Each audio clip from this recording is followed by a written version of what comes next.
আমার একটা শুধু কথা মনে রাখেন, রাগ হইয়েন না, শুধু ইনসাফের সাথে ভাইবেন, দুর্গন্ধ কোনো সুস্থ স্বাভাবিক মানুষের প্রিয় হইতে পারে না, যদি সে সুস্থ মানুষ হয়। বিড়ি সিগারেট দুর্গন্ধ, ঠিক কিনা বলেন না কেন? পেশাবের গন্ধ, পায়খানার গন্ধ কোনো স্বাভাবিক মানুষ যে সুস্থ তার কাছে প্রিয় হইতে পারে না।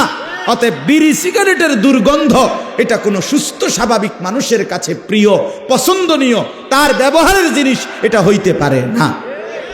2 নাম্বার কথা হইল, 60 বছর পর্যন্ত যদি এই বিড়ির, এটা তো আগুন, আগুনটাই নাকে দিয়া মুখে দিয়া বাইর করলেন, তো ফেরেশতা কবরে নিয়া গেলেই আমনের বলবে, চাচা আপনার ব্যাপারে আমার আইডিয়া আছে, আপনি সব সময় নাকে মুখে আগুনই বাইর করতেন, আগুনই ছিল আপনার প্রিয় বস্তু, আজ আপনার কবরে আগুনই ধরাই দিলাম। ধরেন আগুনেই থাকেন, আগুনেই থাকেন, যেহেতু আগুনই তো আপনার কি ছিল, তো আজ কবরে কি ধরাই দিলাম, আগুন লাগাই দিলাম, যান থাকেন আগুনই। এই জন্য কষ্ট পাইবেন।